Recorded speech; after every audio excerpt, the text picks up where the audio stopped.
1932. Un acto muy importante se desarrolló en Villamontes y en la oportunidad se habló del corredor ferroviario bioceánico, ese corredor de integración del que Bolivia no forma parte, lo dijo el propio presidente de la República de Chile en la Cumbre de las Américas. Solo están los países de Chile, Argentina, Paraguay y Brasil, y Bolivia está al margen. Pero la oportunidad sirvió que por protocolo el presidente paraguayo Mario Benítez invite al presidente Arce Catacora a formar parte de este corredor bioceánico de integración. ¿Qué repercusiones tenemos al respecto? Vamos a analizar el tema con Andrés Guzmán, experto en temas internacionales. ¿Cómo estás, Andrés? Bienvenido, te saluda Johnny Mendizábal. ¿Qué tal, Johnny? ¿Cómo estás? Mucho gusto estar nuevamente en contacto con Entre Líneas. Igualmente para nosotros es un placer conversar, Andrés. Bueno, empecemos por ese contexto que daba cuenta. Chile en la cumbre públicamente dijo que Bolivia estaba fuera de ese corredor ferroviario bioceánico. Y también ya la anterior semana algunos especialistas se pronunciaron con preocupación del marginamiento de nuestro país de este importante corredor. Pero ahora resulta que la diplomacia invita a formar parte a Bolivia. ¿Cómo debemos analizar este contexto en el que 4 países no invitan a uno de los que ha estado impulsando la idea? Bueno, creo que hay 2 elementos que hay que tener en cuenta para entender todo esto, ¿no? Primero, que si estamos hablando de un corredor, es una línea, una vía que conecta a los 2 océanos, ¿no? Entonces, si el trazado de esta línea pasa por Bolivia, entonces quiere decir que ya no va a pasar por donde se tenía previsto en un principio, porque, como digo, es solo una vía, una línea que corresponde al corredor, a menos que, bueno, estemos pensando en un corredor o 2 corredores que sean complementarios. Y otro elemento a considerar es que estos proyectos de integración física vienen desde hace muchos años proyectándose en el marco del IRSA, ¿no? Que es un programa de integración física de toda Latinoamérica, de toda Sudamérica, que comprende 10 corredores, ¿no? 10 corredores que atraviesan obviamente el continente. Uno de ellos, el de Capricornio, el que Paraguay presentó hace unos un mes más o menos, un poco más, y otro que vendría a ser el principal es el corredor interoceánico central, ¿no? Que sí pasa por Bolivia. Y esto es importante tenerlo en cuenta porque no es que estemos quedando marginados, sino que se está concretando un corredor que originalmente no pasaba por Bolivia.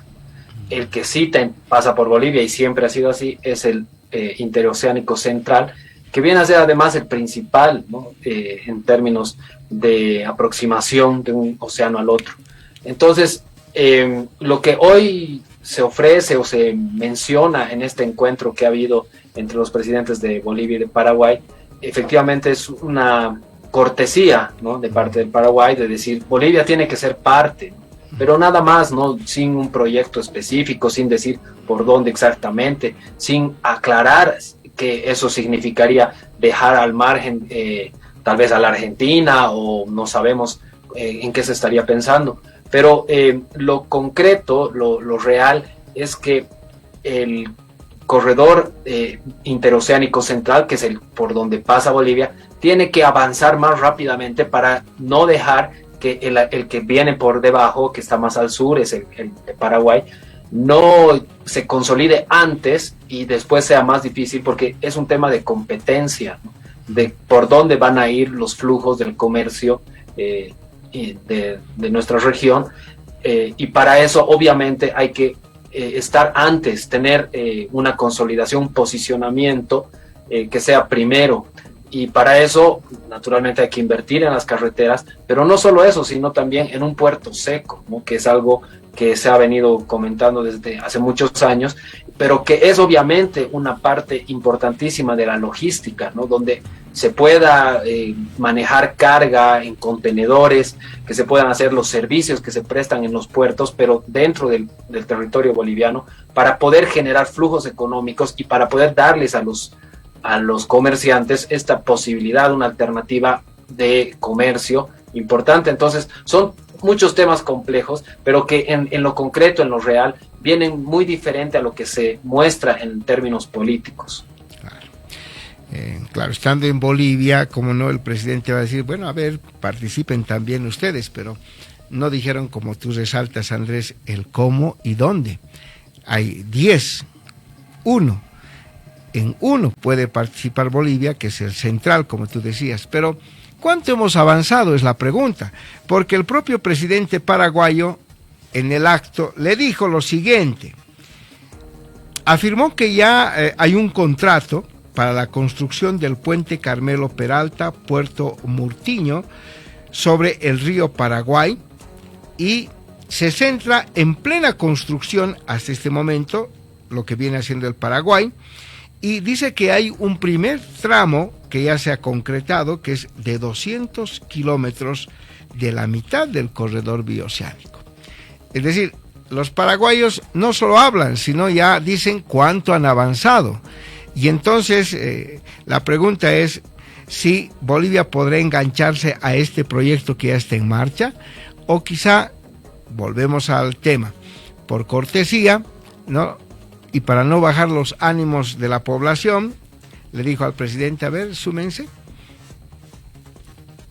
Sí, y es eso, ¿no? Lo que decíamos, nada concreto, nada específico respecto al proyecto mismo que se tiene para todos estos temas, porque efectivamente se puede conectar una carretera que entre a Bolivia y que se una a este corredor, pero eso no quiere decir que seamos parte del corredor, ¿no? Que los grandes flujos de comercio, que principalmente vienen dados por la carga que Brasil va a comerciar y está ya comerciando con la China, ¿no? Esos son los volúmenes importantes. Estamos hablando más de 30 millones de contenedores, metros cúbicos, toneladas, es lo que se mide, y el gran flujo, lo más importante, viene dado por esto, ¿no? Por el comercio que tiene China, que actualmente se hace, claro, dando la vuelta en barco por el Cabo de Hornos o por el canal de Panamá, y eso genera muchos más costos, no solo en dinero, sino también en tiempo, ¿no? Entonces, a eso es a lo que hay que apuntar, pero para lograr eso, claro, tenemos que hacer muchas inversiones. Nuestras propias carreteras, el eje central, digamos, de Bolivia, necesita también hacer muchísimas mejoras, ¿no? En la parte del sillar, por ejemplo, donde siempre ha habido problemas geológicos. Todo eso hay que invertir mucho dinero para realmente tener una garantía de que por ahí puedan pasar. Y además, claro, otro elemento es eliminar o reducir al menos esa cultura de bloqueos que tenemos en Bolivia, que perjudica obviamente al avance o a la proyección que se puede tener en este tipo de cosas, ¿no? Hay mucho dinero que se maneja en términos logísticos para el movimiento de carga, lo decía, por eso se necesita consolidar esta idea del puerto seco. Se habló muchas veces de hacerlo en Oruro, que efectivamente parece ser el mejor lugar, pero nunca se ha llegado a concretar, ¿no? Y eso es algo que está pendiente, que Bolivia tiene que darle impulso para poder aprovechar finalmente de esta situación geográfica que tenemos en el centro del continente, ¿no? Para volvernos una tierra de contactos y no de antagonismos, como se decía desde hace muchos años. Después de la guerra del Chaco, justamente en los años 30, se inició con esta idea integradora de ser un eje articulador, lo decía Alberto Ostria Gutiérrez, pero hasta ahora no se ha podido concretar a pesar de los deseos, ¿no? Y de los planes que se tenía para eso. Bolivia nunca ha podido aprovechar su condición geográfica, y para ello, obviamente, se tiene que tener las condiciones necesarias en términos de infraestructura, ¿no? También de garantía, ¿no? De que esas vías no se van a interrumpir, y también obviamente de lazos políticos, económicos, comerciales con nuestros vecinos para poder articular los intereses de todos a través de nuestro territorio, ¿no? Y eso es algo que no se ha hecho, no se ha estado trabajando, y lamentablemente si podemos ahora evaluar cuánto se ha avanzado en términos de integración política, es muy poco, ¿no? Es muy poco lo que se ha hecho. Entonces, son muchos temas que confluyen en un mismo aspecto, que hay que trabajarlo, hay que pensarlo muy seriamente como un tema estratégico y también entenderlo, ¿no? Desde la parte técnica. A mí me llama la atención cómo el gobierno no ha aclarado en ningún momento esta parte que se explica muy fácilmente en cuanto a que los proyectos IRSA, que vienen de hace muchos años, no incluyen a Bolivia en este corredor, pero sí en otros, ¿no? Y en esos otros sí estamos tratando de avanzar, pero todavía no se han consolidado. Ahora, en la medida que este corredor del Paraguay avance más rápido y se consolide antes, eso nos va a perjudicar porque va a ser más difícil competir después, ¿no? Entonces, son muchos elementos y hay que considerarlos, pero bueno, todo esto también tiene que ver con la política, con los acercamientos, pero yo destaco y me parece importante que haya un entendimiento y un acercamiento con un gobierno como el de Paraguay, que no es de la línea de izquierda, no maneja el mismo discurso de los países del socialismo del siglo XXI, al contrario, es totalmente crítico.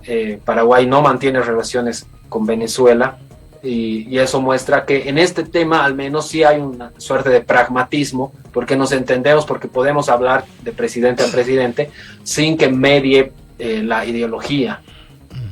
Claro, y por eso decíamos que, porque el sábado hicimos un análisis de la cumbre en el programa periodístico de Frente, y ahí justamente preguntábamos a nuestros invitados qué perdió Bolivia al no asistir el presidente constitucional a un evento tan importante, porque en ese evento el presidente de Chile ni le mencionó a su amigo ideológico, que en este caso sería Arce Catacora, o a al Estado plurinacional que ideológicamente comulgan, dice, el socialismo, ni le mencionó. Pero Paraguay, que no comulga con ese tipo de ideología, le invita. Entonces ratifica una vez más lo que siempre hemos ido comentando, ¿no es cierto, Andrés?, de que la diplomacia no está en base a ideologías, sino a intereses. Y hablando de intereses, quiero recordar, por ejemplo, a la población que Oruro hace más de 50 años viene pidiendo a todos los gobiernos de turno concretar ese gran proyecto del Puerto Seco. Pero nadie le ha dado la importancia del caso, pese a que 14 años ha estado el presidente Evo Morales, presidente orureño. Muy poco se ha avanzado en este gran proyecto que hoy quizá hubiera sido la mejor carta de presentación para ser parte de estos acuerdos regionales. No sé, ¿qué criterio tienes al respecto sobre esos dos puntos de vista que ponemos a consideración, Andrés? Sí, estoy de acuerdo con lo que dices. La Cumbre de las Américas era un importante espacio para el entendimiento, el acercamiento político con varios países y también para captar ciertas oportunidades de negocio, ¿no?, que se están dando en el continente, para también tocar temas importantísimos como la migración, el cambio climático. Al respecto, por ejemplo, ¿no?, justamente el presidente de Paraguay, Mario Abdo, en su discurso mencionó que los efectos del cambio climático le están pegando muy duro a Paraguay, porque es un país sin litoral, ¿no?, porque es un país que requiere del caudal de los ríos que se conectan al océano para comerciar con el mundo, ¿no? Específicamente estaba hablando del río Paraguay, que ha sufrido una merma en su caudal, en su nivel de agua, y eso obviamente impide que se pueda comerciar con la misma fluidez que siempre, ¿no? Entonces, ahí el presidente del Paraguay ponía sobre la mesa ante la comunidad regional el hecho de no tener una salida al mar es perjudicial para su país, en el sentido de que ahora por el cambio climático hay condiciones adversas, ¿no? Y lo mismo para Bolivia, obviamente esto vale igual para Bolivia o tal vez más, porque nosotros no tenemos el mismo acceso al río Paraguay que que lo tiene Paraguay. Para nosotros es mucho más difícil la parte donde Bolivia realmente tiene acceso a ese río.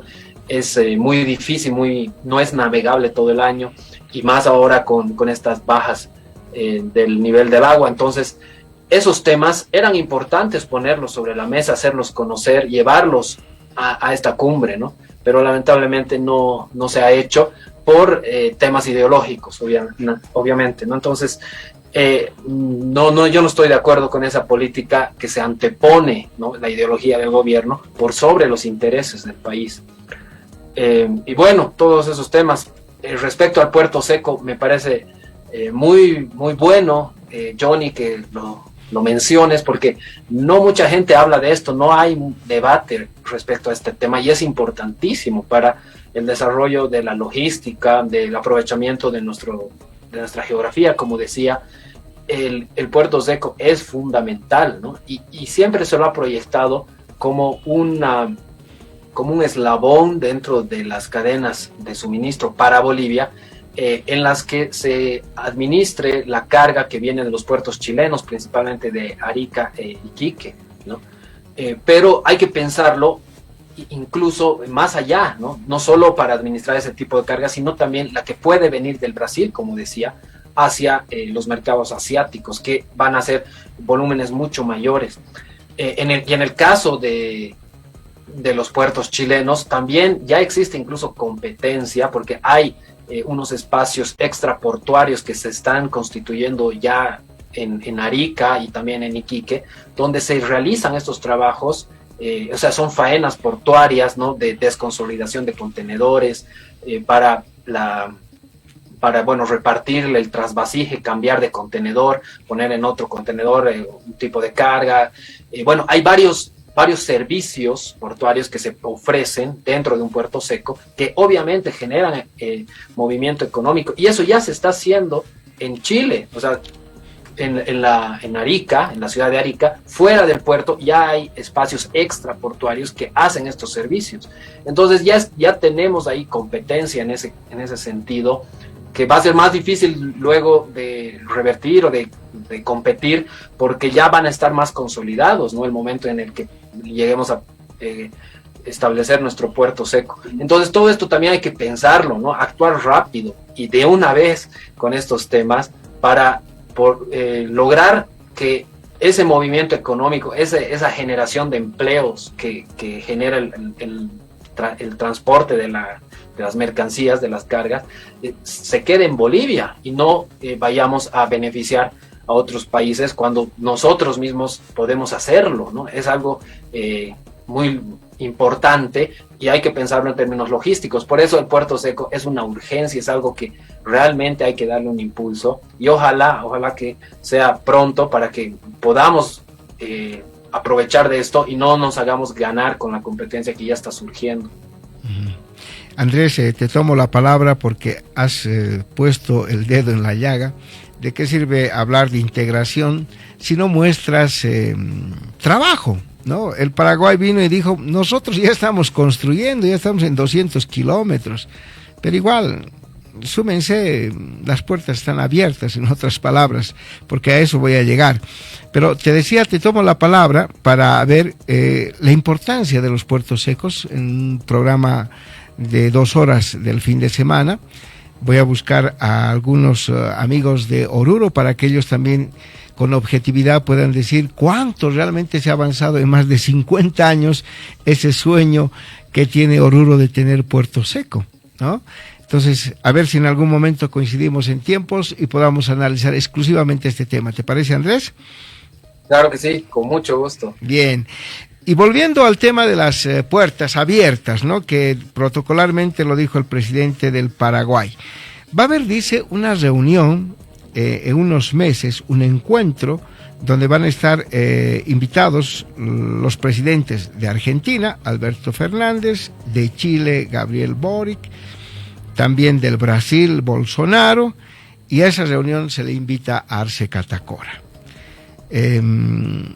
¿Cómo anda nuestra relación con Bolsonaro, por ejemplo?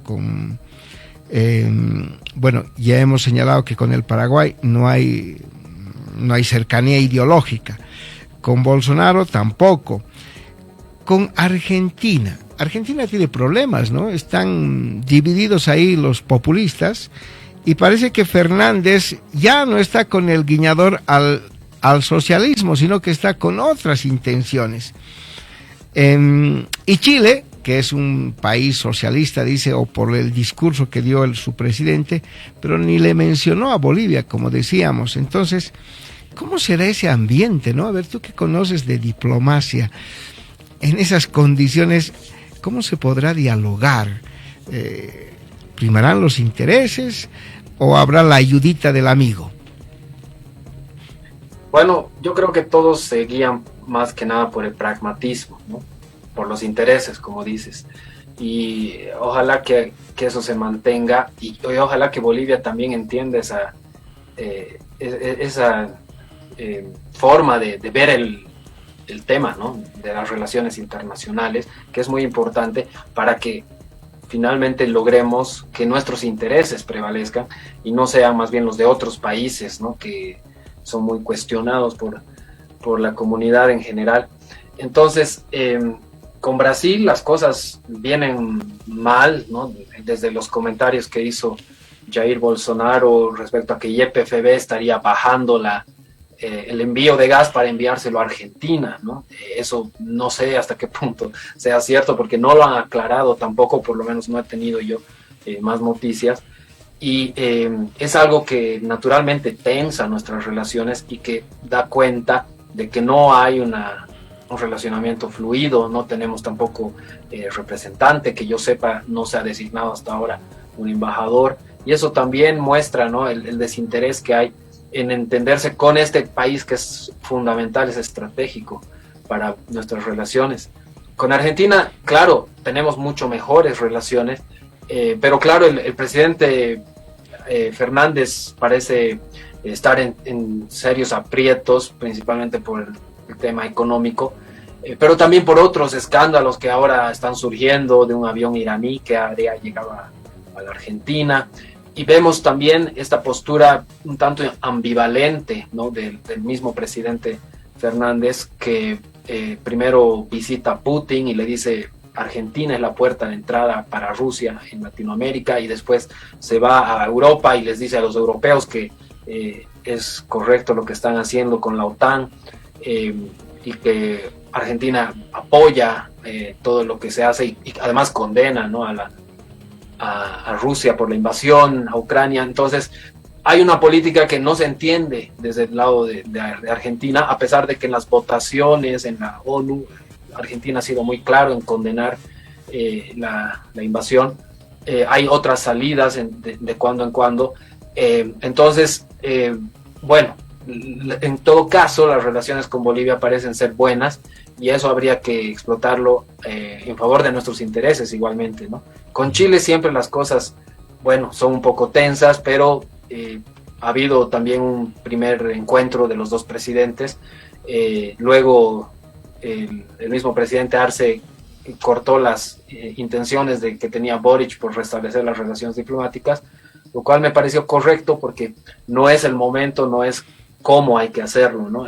Hay que, creo que, lograr una mejor situación de confianza mutua entre los dos gobiernos para lograr algo significativo, y a partir de eso tal vez restablecer las relaciones, porque a cambio de nada definitivamente no corresponde. Y bueno, con Paraguay es un país muy interesante porque en términos de geopolítica y de su administración, claro, tiene muy buenas relaciones con Estados Unidos. Es el único país que reconoce a Taiwán como la representante de China, ¿no? En el mundo. Y eso también hace que sea un país un tanto, digamos, diferente para el tema del relacionamiento, pero afortunadamente nuestras relaciones con el Paraguay generalmente se han manejado desde el punto de vista pragmático, porque cuando en el 2012 destituyeron a Lugo, Bolivia retiró a su embajador, pero luego rápidamente se lo restableció para impulsar el tema de la venta del GLP, de gas a Paraguay. Y a partir de ese momento creo que las relaciones son bastante buenas en general, a pesar de que en términos ideológicos definitivamente no estamos en la misma línea, ¿no? Entonces, cada país tiene su particularidad y con cada uno tenemos diferentes tipos de relacionamiento, pero lo que hay que hacer es, insisto, y tomo también tus palabras, Johnny, hay que privilegiar los intereses del país, ¿no? Eso es lo que hacen los países por lógica, por, ¿no? Racionalidad, y eso es lo que tiene que imperar, ¿no? Dejar de lado las ideologías, porque no nos ayudan y porque además el mundo cambia muy rápidamente. Esta división de izquierdas y derechas ya está caduca, ¿no? Ya no tenemos que mirar el mundo con esos lentes. Ahora son otros los conceptos que tienen que imperar en tema de la integración, además de enfrentar los desafíos que hay en el mundo, el cambio climático, las migraciones, la paz, la seguridad, que ahora han vuelto a resurgir. Son temas que hay que abarcarlos y hay que abordarlos de manera conjunta y cohesionada en nuestro continente para poder además presentarnos ante el mundo como una región que tiene mucho que dar, ¿no? Porque Latinoamérica lamentablemente es cada vez más irrelevante en las discusiones de los temas globales, y eso es algo que hay que revertirlo, ¿no? Hay que trabajar en eso, y para eso hay que tener obviamente una política común, una cohesión dentro de nuestro propio continente. Lo que dices, Andrés, es digno de resaltar. Creo que América del Sur particularmente se ha perdido más en narrativas ideológicas que en ese pragmatismo que se necesita hoy en día, porque hoy estamos viviendo un mundo globalizado donde prácticamente si no aprovechas la primera oportunidad estás perdido, ¿no? Y entonces vas tocando las puertas, justificando muchas veces la incapacidad de poder negociar, y entonces pierdes. Claro, ellos quizá no sienten, pero la población que se queda, porque los políticos son aves de paso, aunque algunos quieren quedarse eternamente, pero son pues aves de paso. Quienes quedamos por muchos años somos los ciudadanos y nuestras generaciones que quieren pues una mejor perspectiva de vida en nuestro país. En ese sentido, viendo siempre lo que podría ocurrir, el ministro de Obras Públicas, Edgar Montaño, anunció ayer que el próximo 27 de junio va a haber una reunión de pares entre Perú y Brasil para evaluar, dice, el avance del tren bioceánico, que desde el año 2014 se va impulsando, dice nuestro país, Bolivia. Y este tren bioceánico es una línea férrea de los puertos de Santos, en el Atlántico de Brasil, que tiene también su punto en Hilo, en el Pacífico, y sería en el Perú. Esto con lo que tú decías, ¿no? Esa mirada hacia el mercado asiático. La pregunta es, ¿cómo va a participar Bolivia? Si viene de Brasil hasta Perú, ¿qué rol jugará ahí? ¿Que nos conviene colarnos a ese tren bioceánico? ¿Y cómo lo haríamos? Eso es lo que nunca explican, ¿no? Pero a ver, nosotros haremos una serie de hipótesis para ver si nos conviene, no nos conviene y qué de beneficio tendríamos. Claro, en algún momento se habló también de excluir a Bolivia, ¿no? De este corredor ferroviario, pero claro que tendríamos que participar, estar y aprovechar de lo que pueda generar este tren, que naturalmente también implica movimiento económico y oportunidades para Bolivia, ¿no? Entonces, cuando uno piensa en un puerto seco, tiene que también pensar en que se conecte, ¿no?, a la mayor cantidad de medios de transporte, ¿no? El puerto seco debe ser multimodal, debe ser un puerto seco que tenga carreteras, tenga ojalá ferrocarriles, para acceder a la mayor cantidad de mercados, ¿no?, de puntos de conexión, y eso habría que proyectarlo ya, ¿no? Deberíamos estar trabajando en ello. Ahora bien, lo que dicen de que partiría en Santos y terminaría en Hilo, no tiene mucha proporción, ¿no? Porque, claro, el puerto de Santos es importantísimo, es el más importante de todo el continente sudamericano, pero el de Hilo en realidad es un puerto muy pequeño, ¿no? Que apenas puede manejar algún volumen de carga, porque además no se ha hecho las inversiones necesarias, se necesita poner ahí un rompeolas, mejorar el muelle, que está muy deteriorado, es de los años 70, mejorar también el calado, ¿no? Para que puedan desembarcar buques más grandes y manejar carga en contenedores. Entonces, las inversiones que se requieren hacer en Hilo son importantísimas para compararlo y para que esté a la altura del puerto de Santos, ¿no? Que sería el otro extremo. Porque no tiene sentido conectar un puerto tan pequeño y tan insignificante con semejante puerto, ¿no? Al otro lado, en el Atlántico. Entonces, si es que en algún momento se va a consolidar esto, naturalmente que el proyecto tiene que considerar altas inversiones en el puerto de Iquique, de Hilo. Y esto también es un tema que se ha venido conversando mucho tiempo, que hay algunos proyectos, pero que no se ha hecho realidad hasta la fecha. Y yo creo que Bolivia también debería interesarse en también participar, quizás incluso como inversor en este gran proyecto, porque a Bolivia le interesa naturalmente salir por el puerto de Hilo. Es un anhelo desde muchos años, desde que Pasamora y Fujimori se encontraron en ese puerto, y hasta ahora no se ha hecho nada, o no mucho, ¿no? Muy poco.